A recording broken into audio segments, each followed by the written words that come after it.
Hello നമസ്കാരം. മഴത്തോര് മുമ്പേടെ നാളത്തെ എപ്പിസോഡിൻ്റെ സ്റ്റോറിയാണ് കേട്ടോ പറയാൻ പോകുന്നത്. വളരെയധികം സംഭവബഹുലമായിട്ടുള്ള ഒരു എപ്പിസോഡാണ് നാളെ നടക്കാൻ പോകുന്നത്. അപ്പോൾ അതിൻ്റെ ഒരു ഡീറ്റെയിൽ ആയിട്ടുള്ള സ്റ്റോറിയാണ് പറയുന്നത്. നമ്മൾ നോവലിനെ ബേസ് ചെയ്തിട്ടാണ് സ്റ്റോറി പറയുന്നത് കേട്ടോ. അപ്പോൾ എല്ലാവരും സ്റ്റോറി മുഴുവനായിട്ട് കേൾക്കാൻ സപ്പോർട്ട് ചെയ്യാം. അങ്ങനെ മുത്തശ്ശിയോട് കാര്യങ്ങളൊക്കെ പറയുകയാണ് മനു. പുറത്ത് നടന്ന സംഭവങ്ങളൊന്നും മുത്തശ്ശി അറിഞ്ഞിട്ടുണ്ടായിരുന്നില്ലല്ലോ. ഹരിയും രോഹിത്തും അതുപോലെ കൂട്ടുകാരും ചേർന്ന് ഒരു പാവം പെൺകുട്ടിയെ പിച്ച് ചീന്തി എന്നുള്ള കാര്യം പറയുമ്പോൾ ഹരിയെ എങ്ങനെയെങ്കിലും രക്ഷിക്കണ്ടേടാ എന്നുള്ള ഒരു ചോദ്യമാണ് മുത്തശ്ശിയിൽ നിന്ന് വരുന്നത്. അത് കേൾക്കുമ്പോൾ മനുവിന് ഭയങ്കര ദേഷ്യം വരികയാണ്. നിങ്ങളൊക്കെ കണക്കാണ്, നിങ്ങൾ ഇപ്പോഴും അങ്ങനെയാണ് ചിന്തിക്കുന്നത്, ഒരു പെൺകുട്ടിയുടെ അവസ്ഥ നിങ്ങൾ ചിന്തിക്കുന്നില്ല എന്നൊക്കെ പറഞ്ഞ് പഴി പറയുന്നുണ്ട്. മുത്തശ്ശിയെ ആശ്വസിപ്പിക്കാൻ പറയുന്ന വാക്കുകളൊന്നും മുത്തശ്ശിക്ക് അങ്ങനെ ഫീൽ ആവുന്നില്ല. കാരണം ഹരി ഇങ്ങനെ എന്താണെങ്കിലും പിഴച്ചു പോയി, അപ്പോൾ അവനെ പ്രേമിക്കാൻ പോലും പെണ്ണുണ്ടായോ എന്നൊക്കെ മുത്തശ്ശി ചോദിക്കുന്നുണ്ട്. എന്നാലും ഹരി നമ്മുടെ കൊച്ചല്ലേ എന്നുള്ള രീതിയിൽ സംസാരിക്കുകയാണ്. അപ്പോൾ രോഹിത്തും കൂടി ഇതിൽ പങ്കാളിയാണ് എന്നുള്ള കാര്യം മനു പറയുമ്പോൾ മുത്തശ്ശി ആകെ നടുങ്ങി പോവുകയാണ്. എന്താണെങ്കിലും എല്ലാ കാര്യങ്ങളും അറിഞ്ഞ മുത്തശ്ശി, അത് മാത്രമല്ല വൈജയന്തി കല്യാണത്തിന് മുൻപ് ഇങ്ങനെ പ്രസവിച്ച കാര്യവും കുഞ്ഞിനെ ഓർഫനേജിൽ കൊണ്ടുവന്നാക്കി അത് മരിച്ചു പോയി എന്ന് പറഞ്ഞ കാര്യമൊക്കെ മുത്തശ്ശിയുടെ മുഖത്ത് നോക്കി തന്നെ മനു പറയുന്നുണ്ട്. അപ്പോൾ മനു ഈ കാര്യങ്ങളൊക്കെ അറിഞ്ഞതിലുള്ളൊരു ഷോക്കിലാണ് മുത്തശ്ശി. അങ്ങനെ എന്താണെങ്കിലും മുത്തശ്ശിയോട് എനിക്കൊരാളെ വിളിക്കാനുണ്ട് എന്ന് പറഞ്ഞിട്ട് മനു പുറത്തേക്ക് പോവുകയാണ്. ഇതൊക്കെ കേട്ട കാര്യങ്ങളൊക്കെ വിശ്വസിക്കാനാവാതെ ഇനി അങ്ങോട്ട് മരിച്ചാൽ മതി, ഇനി എനിക്ക് ജീവിക്കേണ്ട ദൈവമേ എന്നൊക്കെ ദൈവത്തെ വിളിച്ച് കരഞ്ഞ് നിലവിളിച്ചുകൊണ്ടിരിക്കുകയാണ് മുത്തശ്ശി. പിന്നീട് കാണിക്കുന്നത് മനു അലീനയെ ഫോൺ വിളിക്കുന്നതാണ്. അവിടുത്തെ കാര്യങ്ങളൊക്കെ അന്വേഷിച്ച് വിളിക്കുന്നതാണ്. ആ സമയത്ത് അലീന പറയുന്നുണ്ട്, മനുവേട്ട ഇവിടെ ഞാൻ രോഹിത്തിൻ്റെ റൂമൊക്കെ ഒന്ന് പരിശോധിച്ചായിരുന്നു, അപ്പോൾ കുറച്ച് സാധനങ്ങളൊക്കെ കിട്ടി, ഞാൻ അതൊക്കെ എടുത്ത് മാറ്റിയിട്ടുണ്ട്, ഇവിടെ ഞങ്ങൾ ആകെ ഭയന്നിരിക്കുകയാണ് എന്നൊക്കെ പറയുമ്പോൾ നിങ്ങൾ ഭയക്കരുത്, അവർക്ക് കൂടി നീ ധൈര്യം പകർന്നു കൊടുക്കണം, നിൻ്റെ അത്ര ധൈര്യമൊന്നും എനിക്കില്ലടോ എന്നൊക്കെ മനു പറയുകയാണ്. അലീനയുടെ ഓരോ സംസാരമൊക്കെ കേൾക്കുമ്പോൾ നീ എന്തൊക്കെ കാര്യങ്ങളാണ് ഈ ചെയ്തുകൊണ്ടിരിക്കുന്നത്, എനിക്കൊന്നും ചെയ്യാൻ തോന്നുന്നില്ല എന്നൊക്കെ മനു ആകെ വിഷമിച്ചുകൊണ്ടാണ് സംസാരിക്കുന്നത്. അങ്ങനെ മനു ഫോൺ ചെയ്തുകൊണ്ടിരിക്കുന്ന സമയത്താണ് ഒരു പോലീസ് ജീപ്പ് അങ്ങോട്ടേക്ക് വരുന്നത്. അപ്പോൾ അത് കണ്ടിട്ട് മനു ആകെ അന്താളിച്ച് പോവുകയാണ്. പോലീസ് ജീപ്പ് വന്നിട്ട് ഹോൺ അടിക്കുന്നുണ്ട്. എന്താ ഇപ്പോൾ സംഭവം, പോലീസൊക്കെ വരുന്നത് കണ്ടപ്പോൾ മനു ആകെ ഭയന്ന് പോവുകയാണ് എന്താണെന്നറിയാതെ. അങ്ങനെ മനു പെട്ടെന്ന് ഞാൻ പിന്നെ വിളിക്കാം എന്ന് പറഞ്ഞിട്ട് ഫോൺ കട്ടാക്കിയിട്ട് പോലീസ് ജീപ്പിൻ്റെ അടുത്തേക്ക് ആ ഗേറ്റ് തുറന്നു കൊടുക്കാനായിട്ട് പോവുകയാണ്. അപ്പോൾ അങ്ങനെ മനു ഗേറ്റ് തുറന്നു കൊടുക്കുന്നുണ്ട്. അങ്ങനെ പോലീസ് ജീപ്പ് അകത്തേക്ക് കയറുകയാണ്. അകത്തേക്ക് കയറുന്ന സമയത്ത് പോലീസുകാരൊക്കെ വളരെ രൂക്ഷമായിട്ട് എസ് ഐ മനുവിനെ ഇങ്ങനെ നോക്കുന്നുണ്ട്. മനു ആണെങ്കിലും മനുവിന് പ്രത്യേകിച്ച് ഭാവം മാറ്റമൊന്നുമില്ല, അതേ ഭാവത്തിൽ ഇങ്ങനെ മനു അവരെ നോക്കുന്നുണ്ട്. ഹരിയെ അതിനുള്ളിൽ കാണുകയാണ് മനു. അങ്ങനെ മനു പെട്ടെന്ന് ഗേറ്റ് അടയ്ക്കുകയും ചെയ്യുന്നുണ്ട്. കാരണം നാട്ടുകാരൊക്കെ കയറി വരാനുള്ള സാധ്യത ഉള്ളത് കൊണ്ട് ഗേറ്റ് അടയ്ക്കുകയാണ്.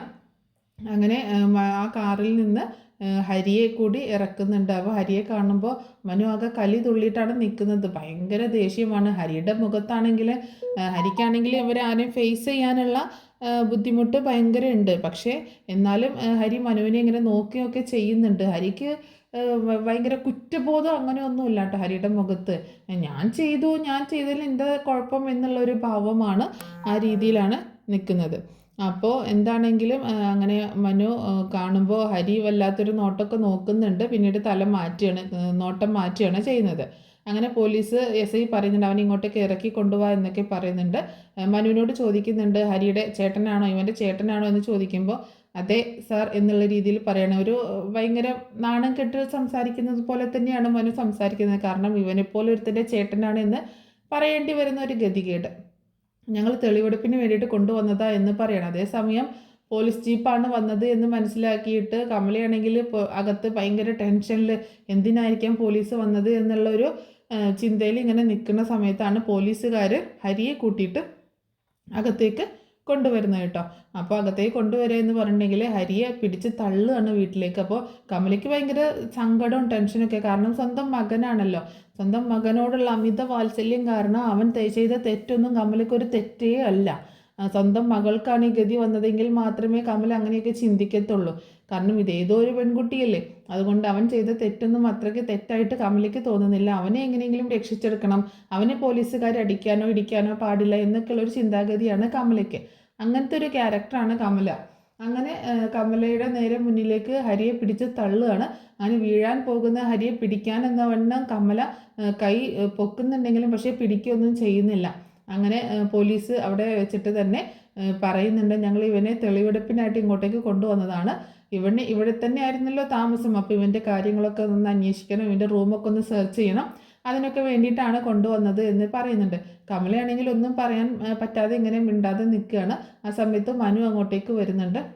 അപ്പോൾ എസ് ഐ ആണെങ്കിലും മനുവിനോട് ചോദിക്കുന്നുണ്ട്, ഇവിടെ വേറെ ആരൊക്കെയാണ് താമസം എന്ന് ചോദിക്കുമ്പോൾ മനു പറയുന്നുണ്ട്, ഞാനും വല്ലപ്പോഴേ വരാറുള്ളൂ, ഞാൻ എറണാകുളത്താണ് ജോലി ചെയ്യുന്നത്, വല്ലപ്പോഴും മാത്രമാണ് ഇങ്ങോട്ടേക്ക് വരാറുള്ളത്, അമ്മയും ഇവനും മുത്തശ്ശിയും എൻ്റെ അനിയത്തിയാണ് പിന്നെ ഉള്ളത് എന്ന് പറയണം. അപ്പോൾ അവരൊക്കെ എന്തെന്ന് ചോദിക്കുമ്പോൾ അനിയത്തി വീട്ടിലുണ്ട് എന്ന് പറയാം കേട്ടോ. അപ്പോൾ മുത്തശ്ശിയാണെങ്കിൽ റൂമിലുണ്ട് എന്ന് പറയുന്നുണ്ട്.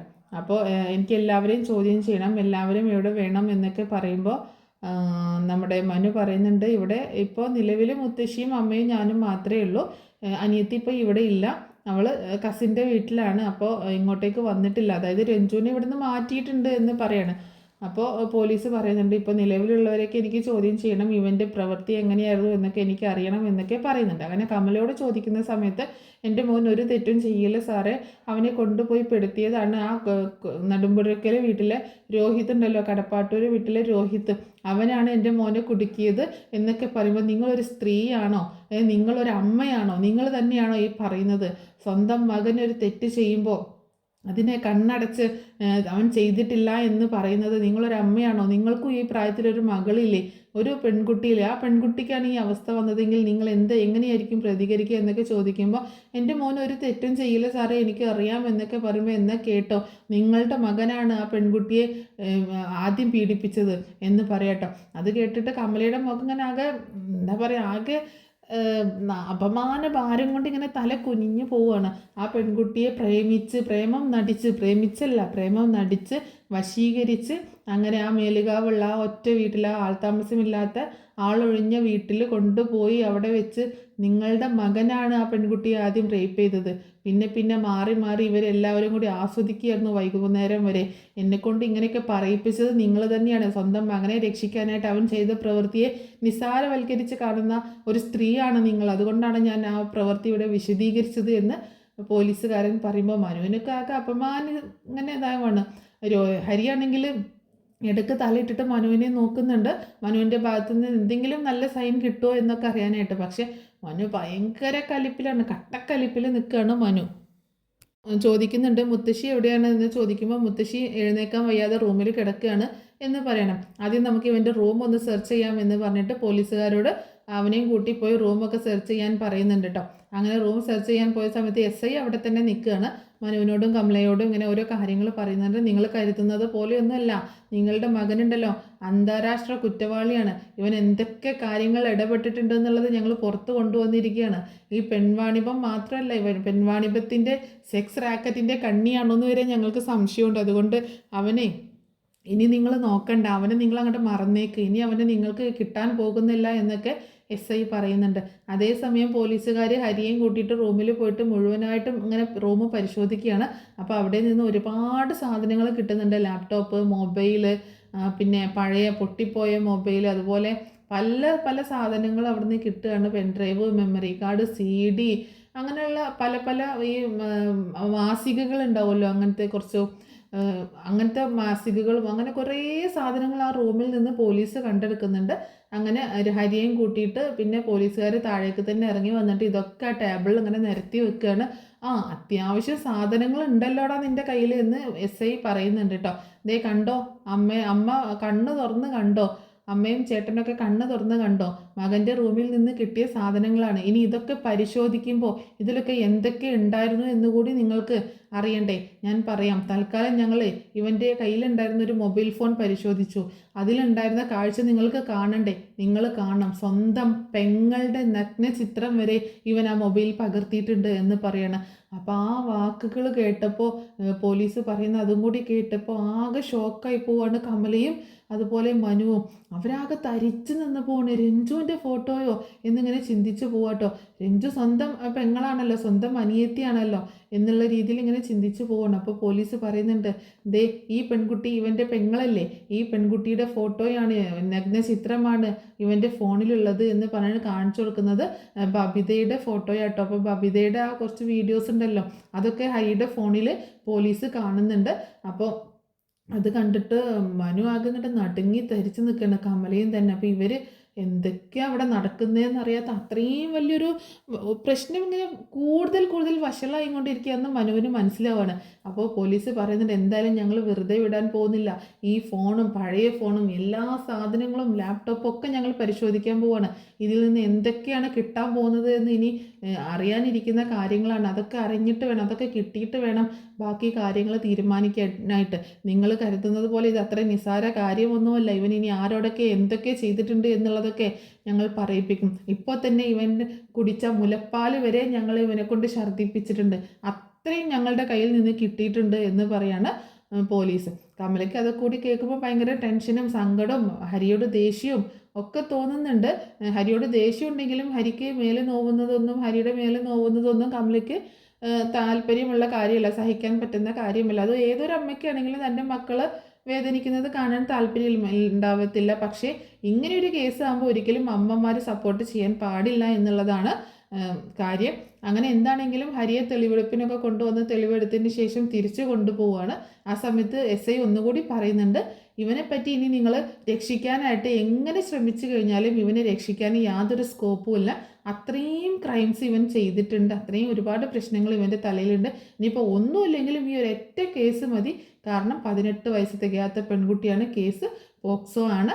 അതുകൊണ്ട് നിങ്ങൾ ഇനി എങ്ങനെയൊക്കെ ശ്രമിച്ചാലും ഇവനെ നിങ്ങൾക്ക് ഇറക്കി കൊണ്ടുവരാൻ പറ്റത്തില്ല എന്ന് പറഞ്ഞിട്ടാണ് പോലീസ് പിന്നെ ഹരിയും കൂട്ടിയിട്ട് അവിടെ നിന്ന് പോകുന്നത്. അപ്പോൾ ഇതുവരെ പോലീസ് പറഞ്ഞതും അവരെ കാണിച്ചു കൊടുത്തതും ഒക്കെ ആയിട്ടുള്ള സംഭവങ്ങൾ ഓർത്തിട്ട് ആകെ നടുങ്ങി ഞെട്ടിത്തരിച്ച് നിൽക്കുകയാണ് നമ്മുടെ ഹരിയല്ല മനുവും കമലയും.